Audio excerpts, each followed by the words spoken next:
welcome back. It is the next day and we're back on newly refurb. I'm not calling it a restoration because that's not what I'm doing. I just want to tidy this truck up a bit so that I can actually use it the way it's meant to be used and enjoy it without having to worry about a fancy paint job or spotless underneath, any of that kind of thing. So yesterday we got the bed off. As you can see, today we're going to coat the rear half of the frame. I'm not going to sandblast it because it's honestly not that bad. I'm just going to throw some undercoating on there and we're going to dive into the bed, what needs to happen with that. Other than that, once we took the bed off yesterday, it was pretty easy to see why I was having a fuel venting issue. I don't know if Fast did it this way on some of the older kits because I know I have a newer kit and it's a little bit different, but they have the return vent line going into the main vent line. It's also kinked quite a bit back here and might be actually cracked and maybe worn out and leaking. So that's part of the reason I was getting gurgling happening back. The newer kit that I have goes right into the actual filler neck and it's a little bit bigger, so I don't think you get any of those restrictions in there. But either way, this needs to be cleaned up. There's no clamp on this anyways, so it looks like it's about to fall off. So we've got some repairs to make that a little bit safer and work properly.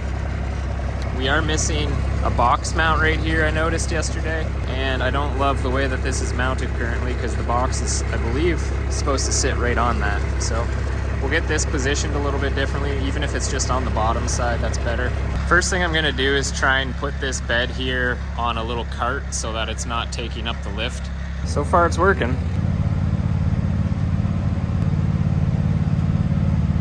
Got the lawnmower and the little wagon kind of queued up.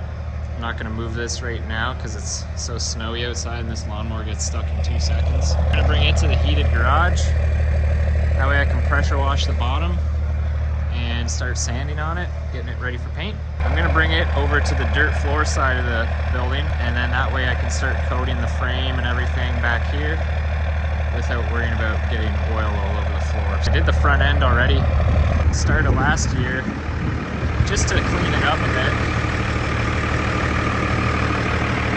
It was really good. Put on new shocks last year and I spray painted just the inside of this wheel well, black it out, and I think it turned out pretty good. So we're gonna do the same thing on the rear end. It's not that bad. Undercoat all this, get underneath the here as well. This frame rail all coated up. Before I do any of that, I think we gotta do some donuts for the boys.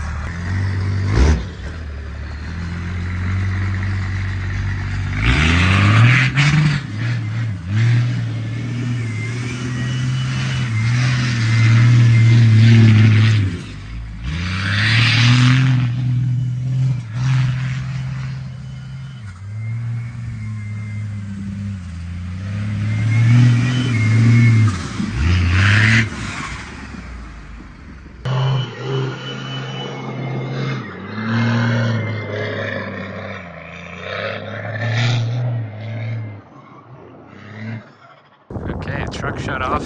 I did not want to crank back up, so let's take a look at what might have happened here.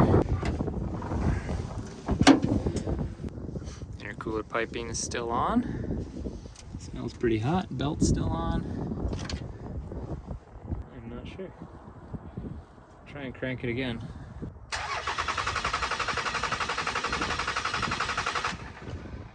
Stupid, stupid, stupid.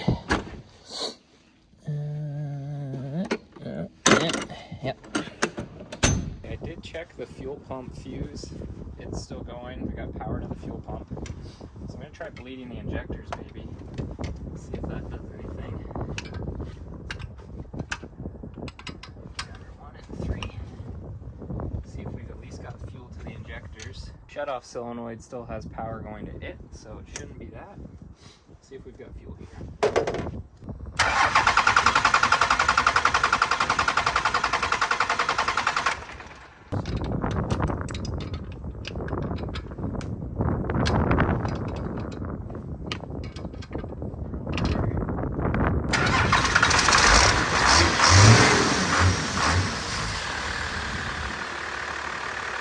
I took the fuel cap off, and look at this.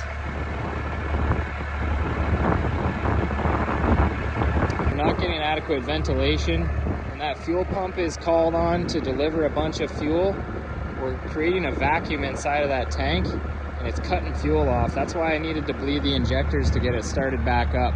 That's actually the vent line going back into the actual fill neck. So that whole vent line right there is choked up, and this cap might not be venting properly, so I might need to get a new fuel cap. I've heard of guys having that issue before where they're not getting adequate ventilation, chokes up the fuel system, and voila, your truck shuts off. And that would explain a lot of the issues that I've been having with this truck under load. It'll shut off. I've been thinking it was that fuel shutoff solenoid for the longest time, but I've fixed that since. So I eliminated that as an option. It's gotta be that. So we'll get that fixed up, add it to the list. This return vent should be going into the fill neck, whoop, straight down, and that should be venting through that cap. Or we got infinite fuel, I'm not sure.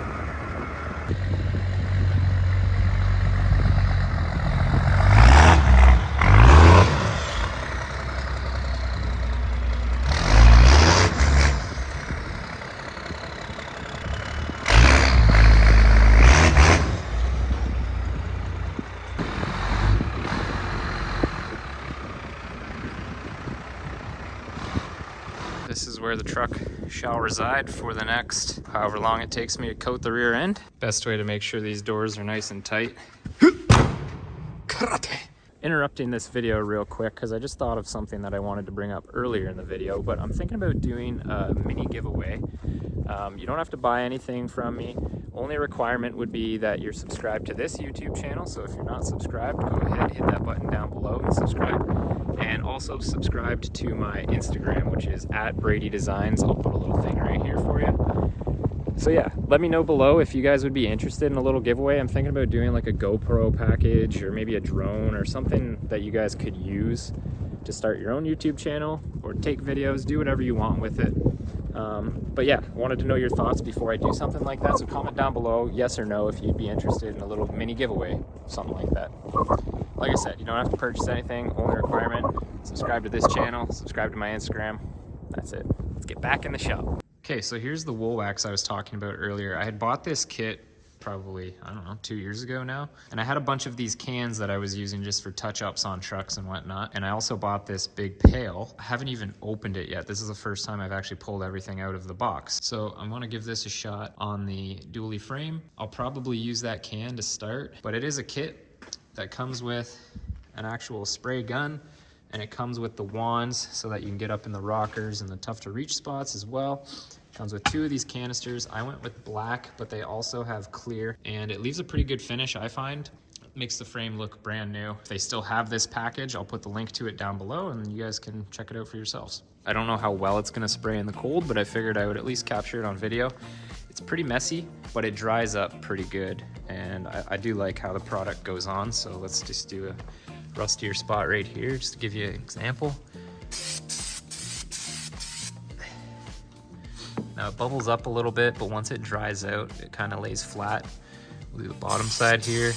I'm not gonna worry about it too much. We'll go right over that water, ice.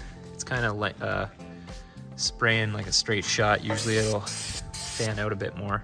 My phone does not want to stay recording with the cold weather. So I went in the house and let it warm up for a little bit. And I also brought that 5-gallon pail that I showed earlier into the garage to warm up overnight. There's a little sample patch that I did about an hour ago.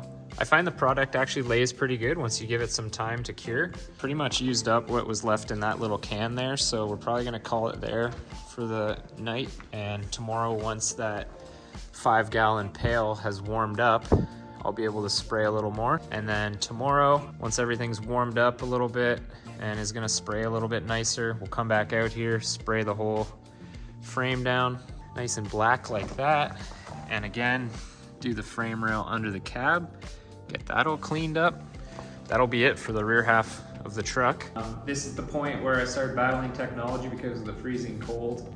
I got a little bit accomplished. That's my goal every day, is just to get a little bit more done.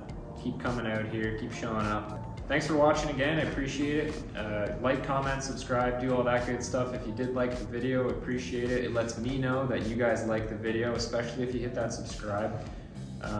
That's gonna make the most impact on this channel and get it out to more people. Let me know about the giveaway idea. I am kind of interested in doing something small like that, a GoPro, a drone, something like that that can help you guys out starting your own YouTube channel.